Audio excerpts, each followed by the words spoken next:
Weet jy, baie keer word jy so bederf, né? Ons land daar in Walvisbaai.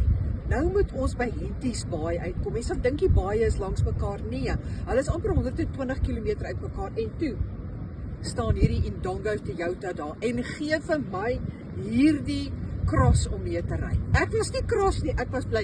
En kyk hierdie pakkie wat ek gekry het. Hier is 'n watertjie, weet jy, bly gedehidreer. Ook met hulle naam op, laat ek nie moet vergeet met watter kar ek moet ry nie. Dan staan hierdie, kyk net hierdie pet, maar kyk vir hom. Hy het 'n rek in, hy omvou jou kop so, hy hou ook jou brein bymekaar, wat jy weet, op my ouderdom skatter jou brein all over the way. En kyk dan net hierso.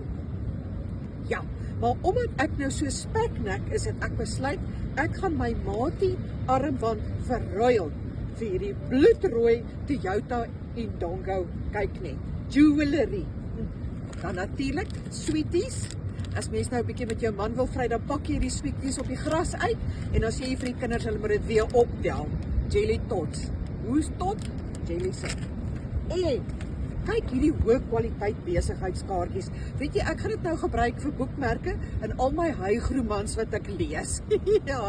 ja, ek lees hygromans. En dan is hier baie uitdruklike instruksies van hoe jy met Indongo Toyota se motors moet ry. Een van die goed is, moenie met jou vieslike visvanghande en leë blikkies en goeders in die kar klim nie, of op die strand los nie meer so.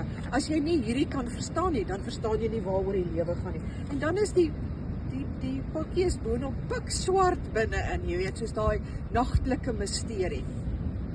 As dit nie Indongo Toyota is nie, dan is dit nie 'n Toyota nie. Okay, maar ek is nou op pad visfees toe, ek sien vir julle daar.